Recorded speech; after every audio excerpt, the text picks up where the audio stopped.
Hi everyone.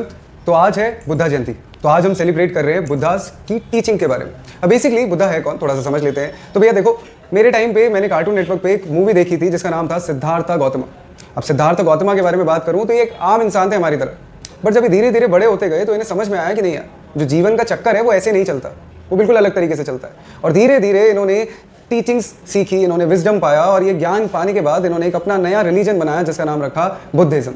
अब Buddhism का मतलब क्या है? देखो, जब भी किसी वर्ड के एंड में ISM लग जाता है तो इट मीन्स वो एक आइडियोलॉजी में कन्वर्ट हो जाता है। ठीक है, अब आइडियोलॉजी क्या होती है? आइडियोलॉजी का मतलब है वो लोग जो गौतम बुद्धा के विचारों में बिलीव करते हैं, वो लोग बुद्धिस्ट लोग, और ये जो आइडियोलॉजी है ये बुद्धिज्म। अब जो गौतम बुद्धा थे वो एक प्रिंस थे। अब ये कहानी तो सभी को पता होगी, लेकिन फिर भी मैं बता देता हूँ। जो गौतम बुद्धा थे वो एक प्रिंस थे, लेकिन प्रिंस होने के बावजूद भी उन्हें लोगों की सफरिंग्स नहीं देखी जाती थी। उनसे वो जो सारी चीज़ें, जो दुख होते हैं, वो नहीं देखे जाते थे, और इसी वजह से वो अपने उस राज्य को छोड़ के चले गए थे। अब उसके बाद उन्होंने अपना धर्म बनाया, उन्होंने बुद्धिज्म फैलाया, और धीरे धीरे ये बुद्धिज्म आज लोग जानने लगे। अभी जो बुद्धिज्म है ये वो रिलीजन है जहाँ पे बिल्कुल भी हिंसा नहीं होती। ये वो रिलीजन है जहाँ पे ज़्यादातर मॉन्क्स होते हैं। ये वो रिलीजन है जहाँ पे ज़्यादातर सेरेनिटी और कामनेस होती है। तो आज हम चालू कर रहे हैं। बेसिकली जो हमें समझना है वो ये है कि भैया जो गौतम बुद्धा है ना, उन्होंने अपनी 4 टीचिंग्स दी थी। वैसे तो बहुत सारी दी थी, बट जो पर्सनली मेरी फेवरेट है वो है 4, और ये 4 सच्चाई है इस दुनिया के बारे में। सबसे पहली चीज़ जो आती है वो आता है हमारा the truth of suffering, that is दुखा। इसका मतलब क्या है? इसका मतलब है कि भैया जो भी इंसान, जो इंसान योनि लेके, मनुष्य योनि लेके इस धरती पे आया है, उसको ये चक्कर में ना, ये जो चक्र है हमारा, उस पर घूमना पड़ेगा। मतलब कभी दुख है तो कभी सुख है, अगर कभी सुख है तो फिर दोबारा दुख है। तो ये जो साइकिल है ये ऑन एंड ऑन चलती रहेगी, और इसी को हम बोलते हैं दुखा। दूसरी चीज आती है the truth of the cause of suffering, जिसका नाम है समोदया। अब ये समोदया क्या होता है? समोदया का मतलब है कि ये जो चीज है, जो भी आपको सफर करा रही है, जो भी आपको दुख पहुंचा रही है, उसके पीछे का कारण क्या है? The cause of suffering. अगर ये एक इंसान को पता चल जाए तो शायद वो अपने जीवन को और अच्छे से बिता सके। शायद वो पूरी जिंदगी ये सोच के ना निकाल दे कि उसकी जिंदगी बाकियों से इतनी खराब क्यों थी, क्योंकि सफरिंग हर किसी के जीवन में, चाहे वो किंग्स हो या वो किंग्समैन हो, हर किसी की लाइफ में कोई ना कोई सफरिंग है। तीसरा जो आता है वो आता है the truth of the end of suffering. मतलब जब एक इंसान को पता चल जाता है कि जिस चीज़ से उसको दुख पहुंच रहा है, जिस चीज़ से या किसी भी कारण से उसको दुख पहुंच रहा है, तो वो उसको हटाने की, उसको वैनिश करने की कोशिश करता है। और इसी चीज़ को हम बोलते हैं निरोधा, कि हर एक चीज़ के लिए एक उपाय, एक निरोध होता है, एक ब्लॉकेज होती है। तो सफरिंग को रोकने के लिए भी एक ब्लॉकेज है, वो कुछ भी हो सकती है। जैसे हर किसी के जीवन में कोई ना कोई दुख है। कोई इस दुख में गाने सुन के अपने आप को सुखी रख रहा है, कोई इस दुख में जो है कहीं घूम के अपने आप को सुखी रख रहा है। तो हर किसी के पास उस दुख के लिए एक ब्लॉकेज है जिसको हम बोलते हैं निरोधा। And the last one, the fourth one is the truth of the path leading to the end of suffering, that is called मगा।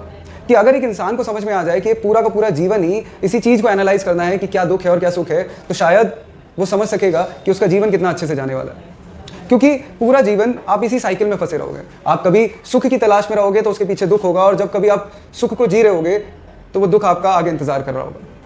तो जब हमें ऑलरेडी पता होगा कि हमें उससे कैसे लड़ना है, तो शायद हम अपना जीवन और अच्छे से निकाल सकते हैं। और इसी को मगा बोला गया। बुद्धा ने ये चीज़ सिखाई है कि भैया दुनिया में 3 चीज़ें बहुत ज़रूरी है, और शायद इसी चीज़ से ही ये हमारी दुनिया बनी है, इसकी एग्जिस्टेंस ही इसी चीज़ पे।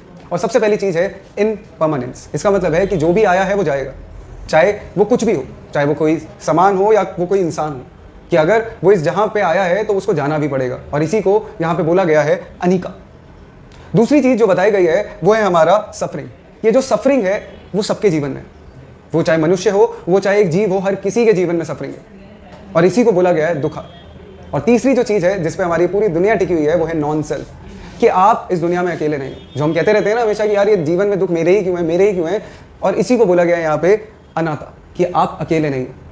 Hello everyone, my name is Saloni and I am from class 9. Today I am going to tell you about one of the teachings of the Buddha.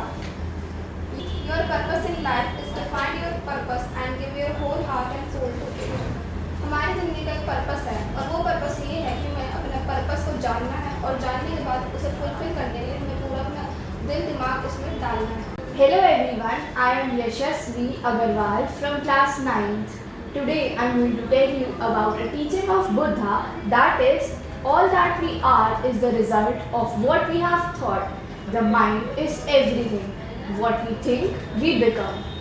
इसमें इस कोट में हमें बुद्धा ये बोलना चाहते हैं कि जो भी हम सोचते हैं वही हमारे साथ होता है, और अगर हम पॉजिटिव सोचेंगे तो हमारी जो आसपास का ऑरा है वो पॉजिटिव क्रिएट होगा। Thank you. Hello friends, my name is Amanjot Singh from class 9. Today I go to tell you the teachings of Buddha. The mind is everything. What you think you become. हमारा दिमाग ही सब कुछ है. जैसा आप सोचोगे वैसे ही होगा. अगर आप पॉजिटिव सोचोगे तो पॉजिटिव होगा. Thank you.